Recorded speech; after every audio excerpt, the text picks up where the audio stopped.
Alors bonjour, mon nom est Frédéric Colella, je suis pasteur dans la région de Trois-Rivières et puis je suis ici aujourd'hui à l'émission Théovox dans le volet théologique pour vous parler d'un sujet bien intéressant qui est la question des origines selon la Bible. Et cette série va comprendre 5 épisodes et le premier épisode aujourd'hui s'appelle « Je vous présente le Créateur ». On va intégrer des notions bibliques, des notions théologiques, des notions philosophiques et aussi quelques notions scientifiques pour voir ensemble cette idée du Créateur. Et dans cette première émission, j'aimerais mettre quelques bases pour que vous sachiez exactement de quelle perspective je viens. La première chose que je voulais dire, c'est que je crois que la Bible est la parole de Dieu. Elle est inspirée de Dieu, elle ne contient aucune erreur et elle est infaillible. Ça fait du bien de trouver quelque chose d'infaillible dans notre monde qui est rempli d'erreurs et de détours. Et l'apôtre Paul croyait cela dans 2 Timothée au chapitre 3 au verset 16. Il a dit « Toute écriture est inspirée de Dieu et utile pour enseigner, pour convaincre et pour corriger en toute justice. » Et quand on va parler de la création, quand on va parler de l'âge de la Terre, quand on va parler de nos origines, il y a une objection courante aujourd'hui qui dit que la Bible n'est pas un livre scientifique, donc elle n'a rien à nous dire. Et j'aimerais répondre à ça en disant que c'est vrai que la Bible n'est pas un livre scientifique. Ce n'est pas là pour nous enseigner les mathématiques ou la chimie ou la physique et tout ça, mais elle dit des choses concernant le monde physique. Et à date, tout ce qu'elle a dit concernant le monde physique s'est avéré exact. Donc oui, elle a des choses à dire et particulièrement, elle a beaucoup de choses à dire concernant les origines. En fait, la question des origines est le fondement même de toute la théologie. Je regarde ici le volet théologique. J'aime tellement le jeu de lettres qui s'est fait parce qu'on connaît l'idée de la théologie, donc la science de Dieu. Et ici, on a mis un « K » pour logique. Et le « K », le mot « logique », évidemment, c'est ce qui a rapport à la logique, mais ça vient du mot grec « logos ». Et le mot grec « logos », ça veut dire « la parole ».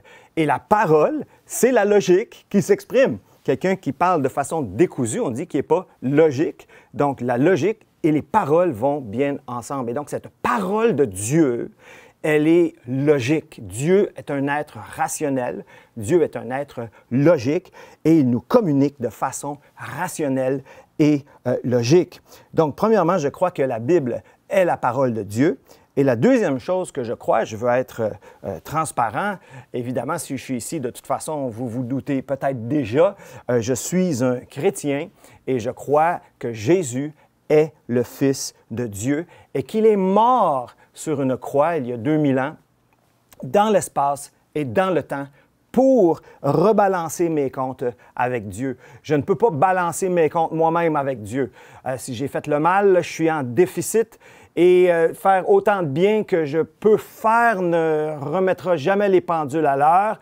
Mais Christ est venu remettre les pendules à l'heure en prenant ma dette, en mourant pour moi. Évidemment, ça, c'est l'Évangile. Et on retrouve l'expression de cet Évangile dans Jean chapitre 3, verset 16. « Car Dieu a tant aimé le monde qu'il a donné son Fils unique, afin que quiconque croit en lui, et la porte est ouverte à tous, afin que quiconque croit en lui ne périsse pas, mais qu'il ait la vie éternelle. » Et donc, ce message d'amour qu'on connaît, qu'on a entendu, que même le monde entier a entendu, ce verset de Jean 3,16, même dans les stades aux États-Unis, souvent, vous voyez des gens qui ont une pancarte, puis c'est marqué 3,16. C'est quoi ça? C'est le message de l'Évangile, que Dieu a tellement aimé le monde, qu'il a donné son Fils unique, afin que quiconque croit en lui ne périsse pas, mais qu'il ait la vie éternelle. Mais ce message d'amour a un fondement. C'est qu'il est fondé sur la réalité que Dieu est le Créateur. C'est lui qui nous a créés, c'est un Créateur qui nous aime, mais aussi un Créateur qui est juste. Et Jésus lui-même va nous affirmer que la Bible contient une information fiable concernant la création, concernant le Créateur, concernant nos origines. dans Matthieu 19, au verset 4, Jésus est en train de discuter avec des gens religieux de l'époque, et il leur dit, « N'avez-vous pas lu? » Et encore ici, il les envoie aux Écritures. Jésus lui-même les envoie aux Écritures, étonné qu'ils ne sont pas au courant de ces choses-là. « N'avez-vous pas lu que le Créateur, au commencement, nous faisant une référence à Genèse chapitre 1, évidemment, dont on va parler dans la suite de ces émissions, que le Créateur, au commencement, fit l'homme et la femme. Point. Toute une déclaration. On pourrait expliquer ces choses-là pendant des heures, mais on sortirait un petit peu de notre sujet. Et donc, la première affirmation que j'aimerais faire aujourd'hui, c'est que la Bible nous présente l'histoire de la création de l'univers comme notre histoire. Ce n'est pas une histoire qui est déconnectée de notre réalité, mais c'est notre histoire. Sans cette perspective, sans comprendre que Dieu est le Créateur, et on va parler de ça aussi, mais si on n'a pas cette perspective, eh bien, je vais vous citer William Shakespeare. Si on n'a pas cette perspective, la vie n'est qu'une histoire racontée par un idiot, pleine de sons et de fureur, ne voulant rien dire. Et donc, l'histoire, dans une perspective biblique, n'est pas un accident chaotique qui n'a ni sens ni direction, mais une histoire qui commence, qui a un déroulement, qui a des raisons pourquoi on vit ce qu'on vit, et évidemment, un but ultime. Et cette histoire est capable de donner du sens à notre propre existence. On n'est pas ici comme un accident de l'univers, mais on est ici à cause d'un acte créatif de Dieu et on est dans un processus dans lequel Dieu est en train de faire quelque chose. La Confession de Westminster, écrite il y a plus de 400 ans, déclare que le but ultime de l'homme, c'est de glorifier Dieu et de trouver en lui le bonheur éternel. Et dans cette optique maintenant, dans l'optique de la Bible, dans l'optique d'une compréhension de la création avec un créateur, eh bien, mon ancêtre n'est pas un organisme microscopique vivant dans le noir, sous une roche, dans le fond de l'océan, mais un homme magnifique, fait à l'image de Dieu, avec des mains, avec une intelligence, capable de parler avec Dieu. Imaginez, le contraste est hallucinant ici. D'un côté, on a ces théories modernes de l'évolution qui nous disent que notre ancêtre était un microbe qui vivait sous une roche, dans le noir, dans le fond de l'océan. Et de l'autre, nous dit que notre ancêtre était un homme magnifique, créé à l'image de Dieu, capable de converser, d'entendre, de réagir et d'interagir avec Dieu. Donc, un homme magnifique, il s'appelait Adam. Et le mot Adam en hébreu veut dire simplement rouge, et qui veut dire aussi le sol. Donc, il a été tiré du sol et dans beaucoup d'endroits dans le monde, on voit que le sol est rouge. C'est lui mon ancêtre. Ce n'est pas un microbe sous une roche. Mais c'est aussi lui qui m'a mis dans le pétrin parce qu'il s'est révolté contre l'autorité du Créateur et en péchant, c'est ce qu'on appelle le péché. Et à cause de cela, on est dans la situation où on est. Et une des tragédies de notre génération, c'est la perte de connexion avec notre histoire. Et donc, un peu comme Simba dans Le Roi Lion, vous savez, qui s'est perdu, a perdu son clan, puis il ne savait plus qui il était. Et son père lui avait enseigné que les étoiles étaient ses ancêtres et tout ça. Et il essayait de lui enseigner qu'il y a une connexion avec ton passé. Et la Bible essaie de nous dire on a une connexion avec notre passé, avec notre ancêtre. Et donc, Jésus lui-même nous invite à nous approprier le premier livre de la Bible comme notre histoire. Ça, c'est le livre de la Genèse. Et encore, je vais répéter ce verset dans Matthieu. « N'avez-vous pas lu que le Créateur, au commencement, fit l'homme et la femme? » Il est étonné que les gens ne sont pas au courant de cette information qui est contenue dans la Bible. Et donc, pour Jésus, la Bible était une source d'information fiable qui contient notre histoire, qui contient notre passé, qui explique notre situation et qui explique notre destinée et qui définit notre identité. Et donc, c'est beaucoup de choses et j'aimerais vous introduire à cette histoire Il va y avoir une diapositive ici qui s'appelle les 7 C de l'histoire pour donner une image graphique de l'histoire de l'humanité. Premièrement, il y a la création. Et selon la Bible, et on va parler aussi de ça dans les prochaines émissions plus en détail, Dieu a créé la Terre il y a environ 6200 ans. Vous pouvez enlever plus ou moins 500 ans, moi je n'ai pas de problème avec ça, mais la Bible est assez claire là-dessus. Ensuite, il y a la chute ou la corruption de l'être humain. Cet être magnifique est devenu un être corrompu à cause du péché. Il y a 4500 ans, il y a eu la catastrophe du déluge de Noé, où est-ce que la corruption de l'humain a atteint un tel point que Dieu, il a fallu qu'il amène son jugement. On appelle ça la catastrophe. Et après le déluge, il y a eu la dispersion des humains à travers la tour de Babel. Et cela a créé la confusion. Regardez la confusion qui existe dans le monde encore aujourd'hui. Il y a 2000 ans, on va dire que ça c'est plus proche de nous, évidemment, mais Dieu a envoyé son Fils mourir sur la croix pour racheter les humains qui croiraient en lui. Et finalement, il a été crucifié. On parle de la crucifixion. Et aujourd'hui, nous sommes dans la période de grâce où l'Évangile est offert à tous afin que quiconque croit en lui ne périsse pas, mais qu'il ait la vie éternelle. Et le 7e C de l'histoire, c'est la consommation. Donc, à la fin, il y a la fin du monde qui s'en vient, la fin de l'histoire, où est-ce que tout va être remballé et remis à sa place. Et donc, ça, c'est les 7 C de l'histoire selon la Bible. Et en contrepartie, aujourd'hui, nous avons une autre histoire ou une histoire alternative qui est encadrée par les théories modernes des origines du Big Bang et de l'évolution. Cette histoire, c'est à peu près ça. Il y a 14 milliards d'années, il y a eu cette expansion. Il y a 4,5 milliards d'années, la Terre est apparue en existence. Il y a 3,5 milliards d'années, la vie est apparue spontanément comme ça. Et nous sommes le produit d'un processus d'évolution dans un monde qui va aller de mieux en mieux. Excusez-moi le sarcasme, mais ce n'est pas ça qui se passe du tout. Et donc, cette série de 5 émissions va être une discussion sur les questions des origines pour tenter de répondre aux 4 questions fondamentales que chaque être humain se pose. Elles vont apparaître à l'écran. Que suis-je? Qu'est-ce que je suis? D'où est-ce que je viens? Quel est le but de la vie? Et où est-ce que je vais après la mort? Et ces questions vont avoir des réponses très différentes, dépendamment de l'histoire que vous acceptez ou le récit des origines que vous allez accepter.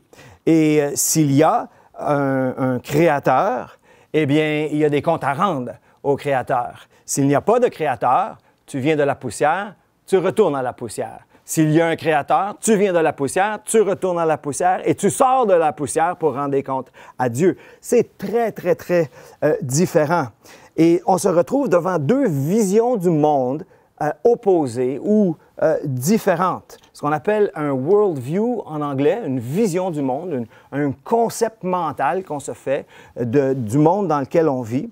Et le premier worldview, évidemment, c'est celui que je vais vous présenter dans ces différentes émissions. C'est celui que le monde est le résultat d'un acte créatif, d'un créateur éternel qui, lui, est en dehors de l'univers.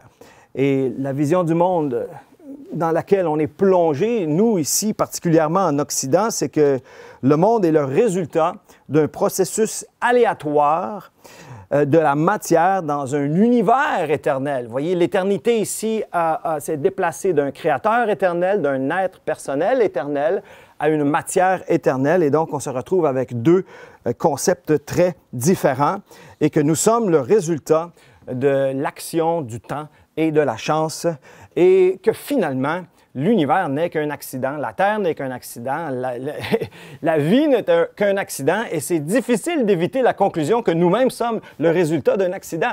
Donc, quelle signification peut-on se donner si on est juste le résultat d'un accident qui n'a ni direction, ni intention, et qui n'a aucun futur non plus? Puis on va en parler de ça aussi.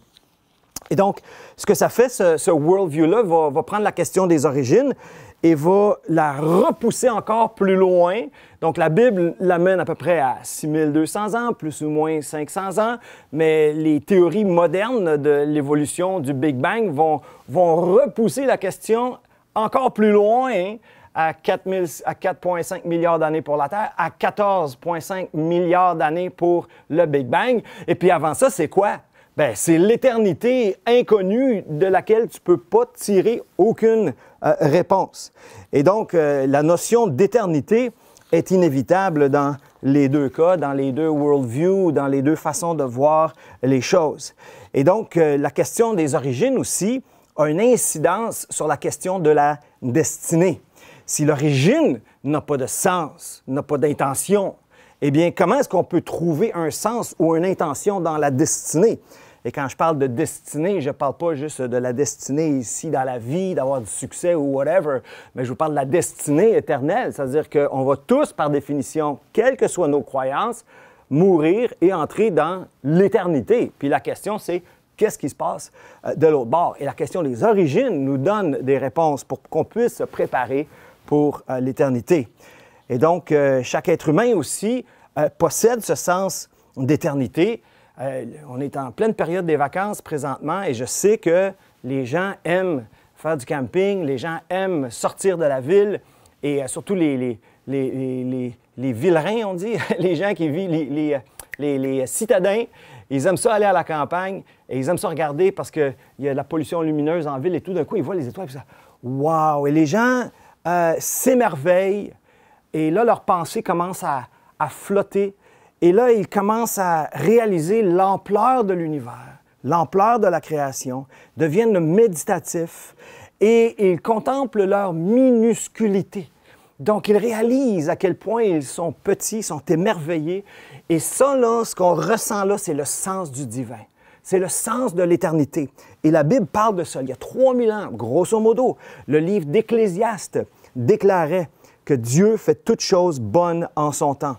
Même il a mis dans le cœur de l'homme la pensée de l'éternité, bien que l'homme ne puisse pas saisir l'œuvre que Dieu fait du commencement jusqu'à la fin. Donc déjà là, il y a cette notion dans la Bible que l'histoire de la création a un commencement, une fin. Évidemment, on est dans le déroulement. Et donc, après avoir regardé les étoiles et réalisé qu'il y a un créateur, eh bien, la prochaine chose, nous devons commencer à comprendre que ce Dieu créateur a peut-être parlé.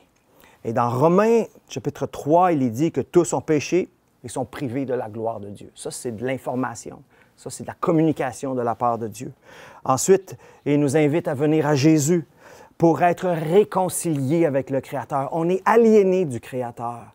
Et il nous invite à venir à Jésus pour être rachetés. Et ils sont gratuitement justifiés par le moyen de la rédemption qui est en Jésus-Christ. Et le mot rédemption, c'est un gros mot, ça veut simplement dire le rachat. Rappelez-vous la balance de tout à l'heure. On est en déficit. Il a payé pour rééquilibrer les choses. C'est ça le rachat, la rédemption. C'est juste ça que ça veut dire le mot rédemption. Et donc, la Bible va aussi faire un lien maintenant entre Jésus et le Créateur. C'est étonnant, je vais terminer avec ces dernières idées, que c'est Jean qui dit au chapitre 1 que que Jean-Baptiste n'était pas la lumière, mais il parut pour rendre témoignage à la lumière. Et cette lumière était la véritable lumière qui, en venant dans le monde, éclaire tout homme. Mais de quoi il parle? Mais il va le dire ici. Elle était dans le monde et le monde a été fait par elle. En parlant de Christ, la parole, le logos, le logique de Dieu fait chair. Et le monde a été fait par elle. Le Créateur a pris une forme humaine et le monde ne l'a point connu. Et qu'est-ce qu'il a fait dans sa forme humaine? Il a parlé. Et j'aimerais citer un dernier verset qu'à un moment donné, une nuée lumineuse apparaît et voici une voix fit entendre de la nuée, celui-ci est mon Fils bien-aimé, en qui j'ai mis toute mon affection. Écoutez-le. Alors, jusqu'à la prochaine fois, je vous invite à lire la Bible.